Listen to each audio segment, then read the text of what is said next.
Welcome to Flirting with Bitcoin. I'm your host, Mandana Yousefi, and this is my boo, Ian Reese.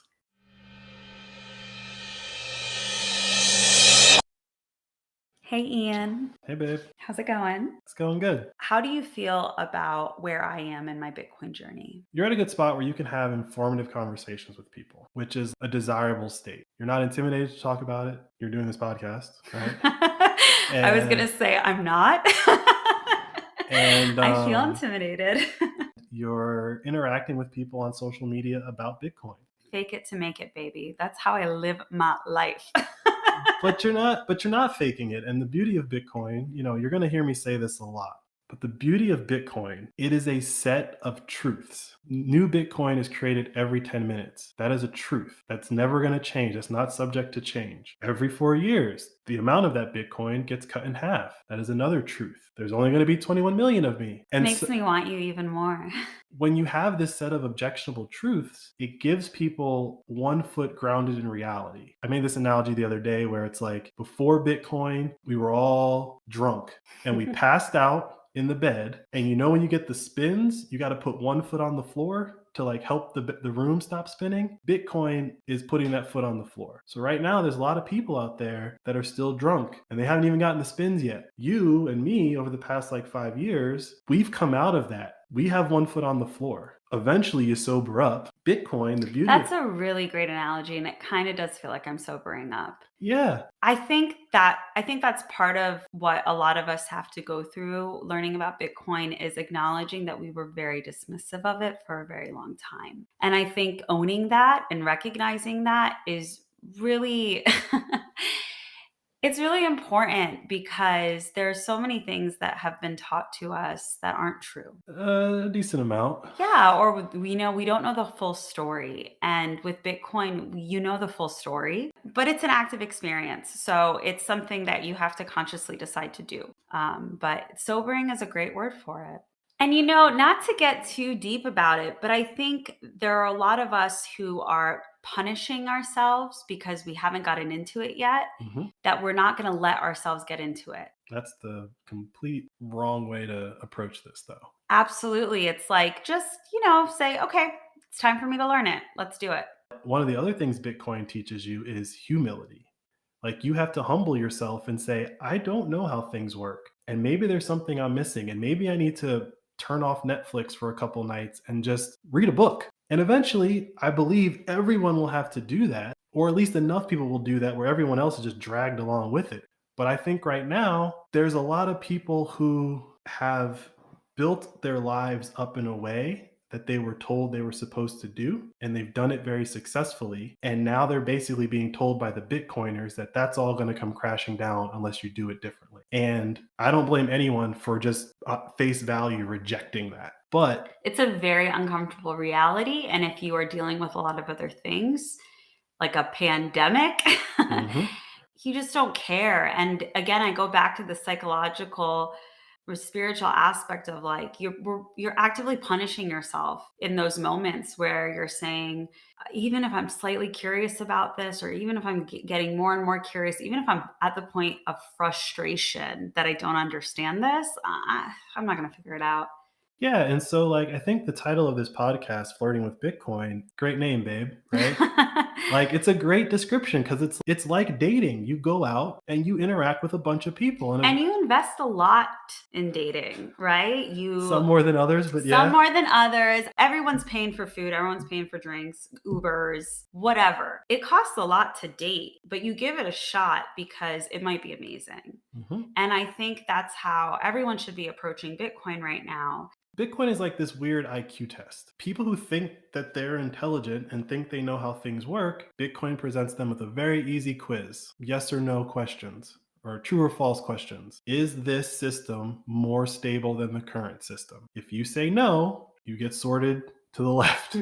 You come into this Bitcoin world. Once you humble yourself and you say yes, and you start going down this path, you will start to learn things that you probably always questioned, but you just kind of went along with because everyone else was going along with it. Yes. And that's the sobering up part.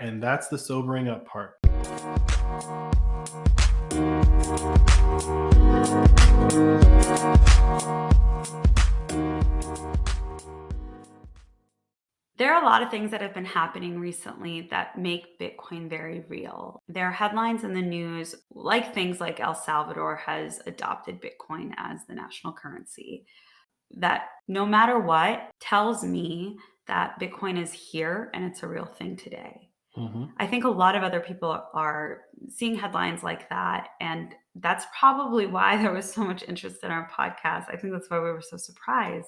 There are a lot of people who are ready to push through whatever that humility is and get on board.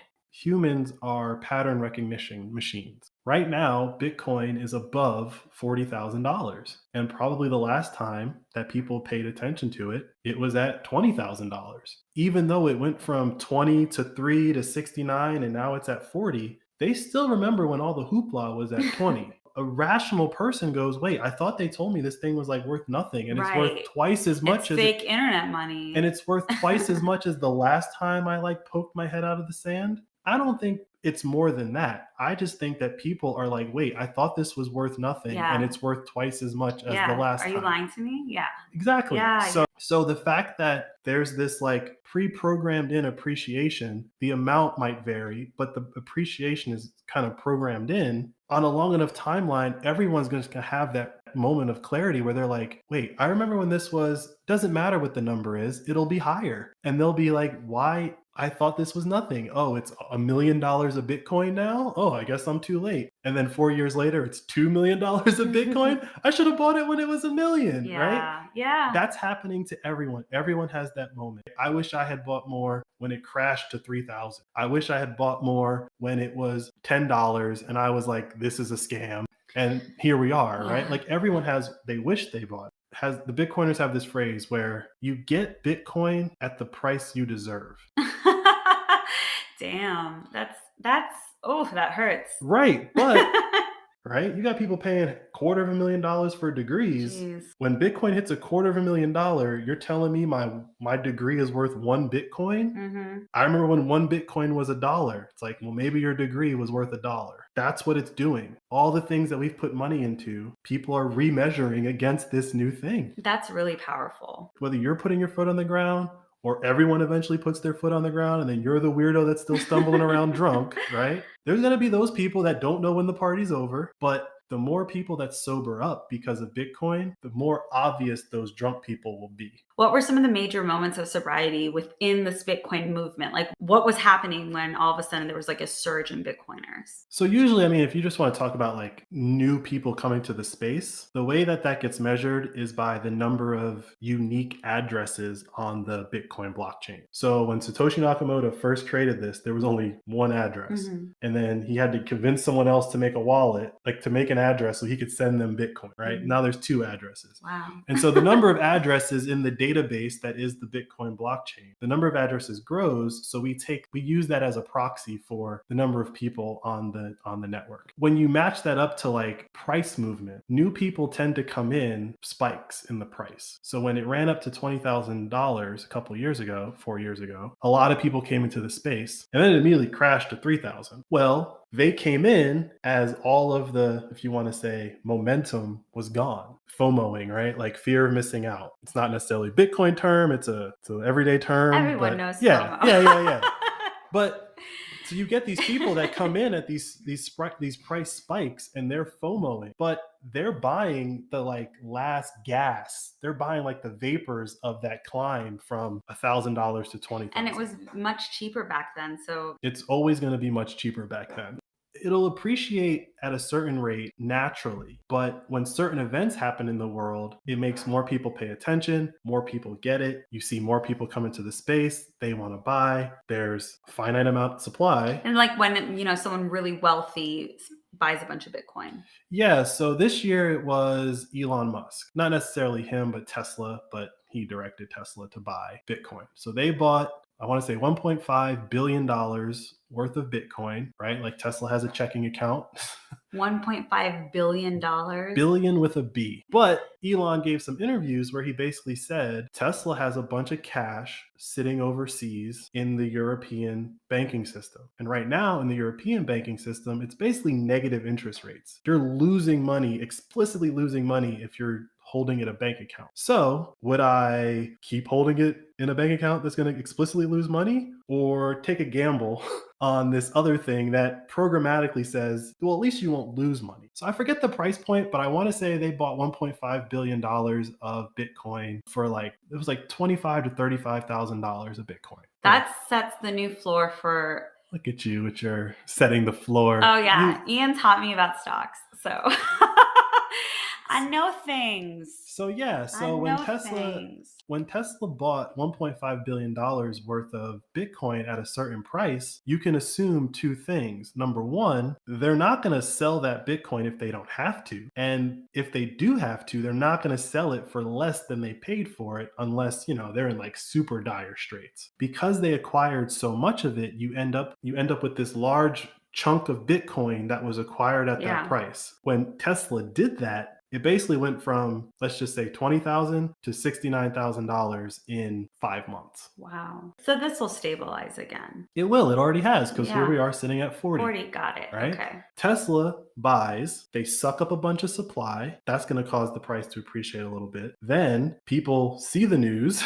They come and pay attention. A couple more people figure it out. They want to buy, pushes the price up a little bit more. And then you got your third group, which is people see the price going up. That creates more news stories about the price going up. They come in and buy. Well, as the price was going up, China outlaws Bitcoin mining. Oh, yeah. So Elon Musk bought Bitcoin for $1.5 billion in the same year that China outlawed Bitcoin. There's a school of thought that people think that if China hadn't done that, 69 would have just kept going. What do you mean 69? Like we went from 20,000 to 69,000. Oh, wow. The China ban pulled the price back down, right? Would you say that these types of human interventions in Bitcoin are just speeding up or slowing down the inevitable growth of Bitcoin? Well, I think what China did backfired on not only them, but the world. China bans Bitcoin mining. At the time, China was like the number one Bitcoin mining country in the world. I think we talked about this in the last episode. The hash rate, the amount of energy that the Bitcoin network was using every 10 minutes got cut like in half. Was China's expectation that they were going to demolish Bitcoin by banning it? I wasn't in the room. I don't know what the plan was, but what they ended up doing was exposing the extreme resiliency of the Bitcoin network. This network lost 50% of its power input and nothing changed. Damn. Every 10 minutes, new blocks were created, transactions kept going through. Unbothered, unfazed, and everyone in the world saw it happen. It's not a thing you can lie about. You can't propaganda that away. Being unbothered is like a very elegant. I mean, I know nothing about being unbothered, but I've seen it in other people. Another elegant element to the design. One of the things the Bitcoin network does to make sure that blocks are produced every 10 minutes, depending on the number of miners that are on the network, there's this variable called the difficulty. A lot of people on the network, the difficulty gets turned up. But in the case of what China did, when the number of people in the network gets cut in half, the difficulty drops. And so that period of time, prosperous. Not only was it prosperous, but it was more profitable because people were able to make more guesses for the same amount of energy. Wow. Right? So Bitcoin, the amount, like I'm going to scale along with the amount of energy that's being put into this system. That's just an elegant side effect when you build a system that operates the way that Bitcoin does. The difficulty is just to incentivize people to come be miners when the number of miners goes down. But the secondary part of the energy aspect is just chef's kiss. Wow. Yeah, wow, indeed. As I learned those little gotcha moments or those little epiphanies, every single time you learn one of those, you build a little more conviction in the Bitcoin protocol. And every time you build a little more conviction, when someone tries to tell you that it's bad, the amount of conviction that you have, at a certain point, you'll be like, well, I don't even care if that's true. And that's where people are with the energy argument. We know so much about it that it's like, yeah, it does use a lot of energy, and that's a good thing. And I don't care about that concern of yours. Whereas in the beginning, the design was we wanted it to be able to run on everyone's computer. We wanted it to be this distributed thing. I see. The original intention has already been disrupted. Technically, yes. You can't run it on a laptop anymore, but now you have like this new market, which is like these custom machines. Eventually, with enough competition of everyone trying to produce the cheapest, most efficient machine that mines Bitcoin, it's just going to pull the price of those down back to the cost of what a laptop is today. Except all the innovation that needs to happen along the way, our laptops are going to be like supercomputers. Wow. The virtuous cycle of everything about Bitcoin. You need efficient processors, you need cheap energy, you get more Bitcoin. You get more Bitcoin, you invest in better processors, you invest in cheaper energy, right? Yeah, Like it's it's a genius. virtuous cycle, and nothing else works like that on the planet right now. Only thing that consistent is the sun and the moon. Okay, so you get it. I sort of get it. How do we get the attention of people who are in charge of anything to be able to understand this stuff so that we as a country can benefit from it? I think that there's a greater than zero chance that we do not have the right people in place to get it fast enough to where a place like El Salvador of like 6 million people, they have a better monetary network than we do right now.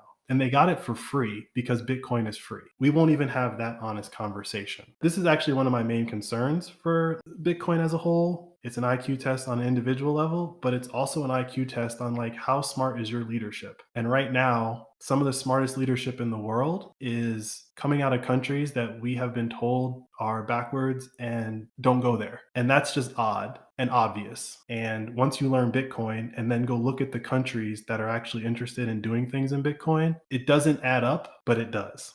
Yeah, it 100% checks out. Just this week, Argentina, one of the countries with the worst inflation in the history of the planet, they're now adopting Bitcoin. It's coming. There's nothing you can do to stop it. If a country wants to say Bitcoin is legal tender and you have the leadership in place to get those laws passed, game over. Because once people get a taste, they don't want to go back. Ooh, that was intense, honey. You know, just thinking of an average El Salvadorian in America. You're sending money home using Western Union, paying $20, $30 fees, and then the president of the country that you're sending money to, that you came to the States to earn money to send back home, says, well, you can send it home using Bitcoin now, and now those fees go from $20 to like 10 cents. You don't have to explain anything about the Bitcoin technology. I can do simple math. 10 cents is cheaper than $25. And that's the level, like you don't have to get the whole thing. People that are experiencing that right now in El Salvador, that's what they're experiencing. You and I don't experience that per se. We don't send money to El Salvador. Unless we go visit, which maybe we will. We're definitely going. Yeah, it's on the list. It's officially on the list thanks to Bitcoin. I would have never considered going to El Salvador, and now I cannot wait to go there.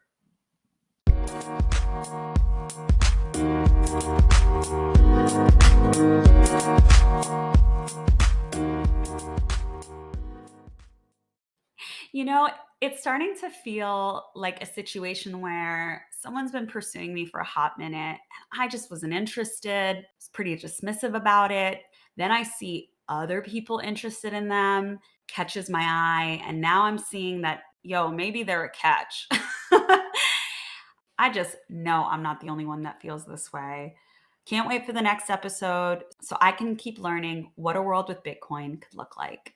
But that's enough dating for now. I want to get online and I want to chat with my friends about this Bitcoin that I'm getting to know. So remember, get on our social, share our clips, jump in on the Bitcoin banter, and let's all keep flirting with Bitcoin.